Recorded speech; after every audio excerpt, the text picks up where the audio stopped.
നിങ്ങളുടെ മുത്തച്ഛൻ പണ്ട് ചായപ്പീടികയിലെ പറ്റു തീർക്കാൻ വേണ്ടിയാണ് ഇപ്പോൾ റോഡ് സൈഡിൽ കിടക്കുന്ന ആ പറമ്പ് വിറ്റത് എന്ന് അമ്മൂമ്മ പറഞ്ഞു കേട്ടപ്പോൾ ഒന്ന് ടൈം ട്രാവൽ ചെയ്ത് അങ്ങേരെ ആ സമയത്ത് തടയാൻ പറ്റിയിരുന്നെങ്കിൽ എന്ന് ആലോചിച്ചിട്ടുണ്ടോ?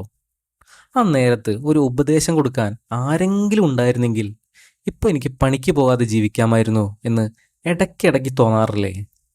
എന്നാൽ ഇതുപോലെ തന്നെ സ്കൂൾ കഴിഞ്ഞ സമയത്തോ കോളേജ് കഴിഞ്ഞ സമയത്തോ എന്താണ് ശരിക്കും ചെയ്യേണ്ടത്, എന്താണ് ഞാൻ പഠിക്കാൻ പോകേണ്ടത് എന്നൊക്കെ ആരെങ്കിലും പറഞ്ഞു തന്നിരുന്നെങ്കിൽ എന്ന് നിങ്ങളും ഇടയ്ക്ക് ആലോചിക്കാറില്ലേ?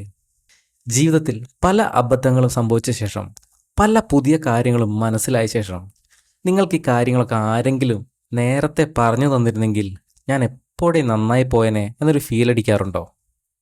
എങ്കിൽ വെയിറ്റ്, അടുത്തൊരു 10 കൊല്ലത്തിനുള്ളിൽ നിങ്ങൾക്ക് റിയലൈസ് ചെയ്യാൻ പോകുന്ന കുറച്ച് കാര്യങ്ങൾ ഞാൻ പറഞ്ഞുതരാം.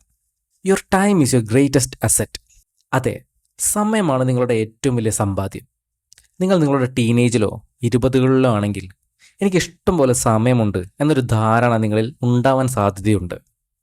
ഞാൻ ടെററാണ്, പവറാണ്, ഒരു ശക്തിക്കും എന്നെ തോൽപ്പിക്കാൻ കഴിയില്ല എന്നൊരു ഫീലായിരിക്കും എപ്പോഴും.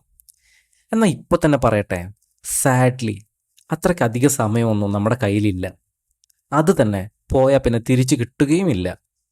അതുകൊണ്ട് ഇപ്പോഴുള്ള സമയം അത് നിങ്ങൾക്ക് ജീവിതത്തിൽ ഉപകരിക്കുന്ന ആൾക്കാരിലും ശീലങ്ങളിലും പ്രൊജക്റ്റുകളിലും ഇൻവെസ്റ്റ് ചെയ്യുക. വർഷങ്ങൾ കൊണ്ടുള്ള എഫേർട്ട് നിങ്ങളെ നിങ്ങളുടെ 30കളിലും 40കളിലും കെട്ടുറപ്പുള്ള കരിയറിലും പ്രൊജക്റ്റിലും ബന്ധങ്ങളിലും നിങ്ങളെ കൊണ്ടെത്തിക്കുന്നു. Stop comparing your journey. നമുക്കെല്ലാവർക്കും ഉണ്ടാവും ആ ഫ്രണ്ട്, ഇപ്പോഴേ ലൈഫ് സെറ്റായി വീട് വെച്ച് കാറ് മേടിച്ച് അല്ലെങ്കിൽ പുറത്തു പോയി സെറ്റിലായി അങ്ങനെ അവനെ അല്ലെങ്കിൽ അവളെക്കുറിച്ച് ആലോചിക്കുമ്പോൾ ഉള്ളിൽ സന്തോഷമാണെങ്കിലും ഞങ്ങൾ ഒരുമിച്ചുണ്ടായിരുന്നതായിരുന്നു, ഞാനിപ്പോഴും നന്നായില്ലല്ലോ എന്ന ചിന്തയാണോ നിങ്ങൾക്ക്? അവരുടെ നല്ല സമയവും നിങ്ങളുടെ മോശം സമയവും തമ്മിൽ ഒരിക്കലും കമ്പയർ ചെയ്യരുത്. നിങ്ങളുടെയും അവരുടെയും രണ്ട് ലൈഫാണ്, 2 ജേണിയാണ്. നിങ്ങൾ ബിലീവ് ചെയ്യുന്ന വർക്കിൽ നിങ്ങൾ ടൈം ഇൻവെസ്റ്റ് ചെയ്യുക, എഫേർട്ട് ഇടുക, റിസൾട്ട് വരും. Fail loudly and proudly. ഒരു സീക്രട്ട് പറഞ്ഞുതരാം. ഈ ലോകത്ത് നിങ്ങളെപ്പറ്റി ആരും ആലോചിച്ചിരിക്കുന്നില്ല, എല്ലാവരും തിരക്കിലാണ്. നിങ്ങൾ എന്തെങ്കിലും ഒരു പരിപാടി പിടിക്കാൻ മടിച്ച് ഡൗട്ട് അടിച്ച് നിൽക്കുകയാണെങ്കിൽ ഇനി ഒരു ഡൗട്ടും വേണ്ട, അങ്ങോട്ട് ഇറങ്ങുക, ചെയ്യുക. ഫെയിൽ ആവുകയാണെങ്കിൽ ഫെയിൽ ആവട്ടെന്നേ, സ്ട്രോങ് ആയിട്ട് തിരിച്ചു വരാം. ഒരുപാട് എക്സ്പീരിയൻസുകളും കൂടെ കൂട്ടി. ഒന്ന് മാത്രം ആലോചിക്കുക, എന്തെങ്കിലും ചെയ്യുന്നവരെ ഫെയിൽ ആവുള്ളൂ. ഒന്നും ചെയ്യാതിരിക്കുന്നതിനേക്കാൾ എത്രയോ ഭേദമാണ് എന്തെങ്കിലും ചെയ്യുന്നവർ. Friendships need work.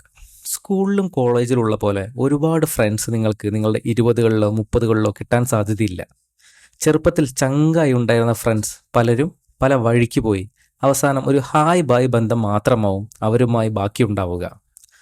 അതുകൊണ്ട് തന്നെ നമ്മുടെ കരിയർ അല്ലെങ്കിൽ ബിസിനസ് മേഖലയിൽ ഉള്ളവരുമായി ഫ്രണ്ട്ഷിപ്പ് ഉണ്ടാക്കുക. ഒന്നും ഫോഴ്സ് ചെയ്യേണ്ട കാര്യമില്ല, ഒന്നും ഫേക്ക് ചെയ്യേണ്ട കാര്യവുമില്ല. നമ്മുടെ പ്രവർത്തന മേഖല ഏതാണോ അതിലുള്ളവരുമായി കൂടുതൽ ചങ്ങാത്തത്തിൽ ഏർപ്പെട്ടാൽ അതിലൂടെ കൺസ്ട്രക്റ്റീവ് ആയിട്ടുള്ള പല പരിപാടികളും നമുക്ക് പിടിക്കാൻ സാധിക്കും. Your health is your wealth. നമ്മുടെ ശരീരം എപ്പോഴും 17ഉം 21ഉം ഒന്നും ആയിരിക്കില്ല. അതുകൊണ്ട് take good care of your body and mind. ഉറക്കം, എക്സസൈസ്, മെൻ്റൽ ഹെൽത്ത്, ഹാബിറ്റ്സ് എല്ലാം ഇമ്പോർട്ടൻ്റ് ആണ്. ഗുളികകൾ വാരി കഴിക്കുന്നതിന് പകരം ഇപ്പോഴേ ശ്രദ്ധിക്കാൻ തുടങ്ങൂ, സ്നേഹിക്കാൻ തുടങ്ങൂ നിങ്ങളുടെ മനസ്സിനെയും ശരീരത്തിനെയും. Money is freedom, not status. ഇപ്പോഴേ റിച്ചായി കഴിഞ്ഞാൽ ചെയ്യേണ്ട കാര്യങ്ങളെപ്പറ്റി ഒരുപാട് ചിന്തിച്ചിട്ടുണ്ടാവും അല്ലേ? കാർ ഏതാണ് വാങ്ങേണ്ടത്, വീട് എങ്ങനെയാണ് പണിയേണ്ടത് എന്നൊക്കെ. എന്നാൽ ഈ ചിന്തയിൽ ഒരു ചെറിയ മാറ്റം വരുത്തേണ്ടതായിട്ടുണ്ട്. പണം സമ്പാദിക്കുന്നത് കാറ് വാങ്ങാനും വീട് മേടിക്കാനുമല്ല, അങ്ങനെ മേടിച്ച് ആരോടൊക്കെയോ കാണിപ്പിക്കാനുമല്ല, മറിച്ച് അങ്ങനെയൊക്കെ നമുക്ക് ചിന്തിക്കാനുള്ള ഫ്രീഡം നമുക്ക് കിട്ടാനാണ്. Money is freedom, not status. Build a life, not a resume. നന്നായി കഷ്ടപ്പെടുക, നമ്മുടെ വിഷന് വേണ്ടി പ്രയത്നിക്കുക. പക്ഷെ ഒരു കാര്യം, ജീവിക്കാൻ മറന്നു പോകരുത്. യാത്രകൾ പോകാനും ഒറ്റയ്ക്കിരിക്കാനും ഒക്കെ സമയം കണ്ടെത്തുക. നിങ്ങളുടെ 20കളിൽ നിങ്ങൾ നാളേക്കായുള്ള ജീവിതകാലത്തേക്കുള്ള ഒരു പിടി ഓർമ്മകൾ ഉണ്ടാക്കുകയാണ് ചെയ്യുന്നത്. ആരുടെയും ജീവിതം കൈവിട്ടു പോയിട്ടില്ല, നിങ്ങൾ എവിടെയും പുറകോട്ടും പോയിട്ടില്ല. എല്ലാ തടസ്സങ്ങളും, എല്ലാ പാഠങ്ങളും, എല്ലാ വിജയങ്ങളും നിങ്ങളെ നിങ്ങളുടെ ലക്ഷ്യത്തിലേക്ക് കൂടുതൽ അരികിലേക്ക് എത്തിക്കുകയാണ് ചെയ്യുന്നത്. ഒരു ഡീപ്പ് ബ്രെത്ത് എടുത്ത് നിങ്ങൾ നിങ്ങളുടെ ജേണി തുടരുക.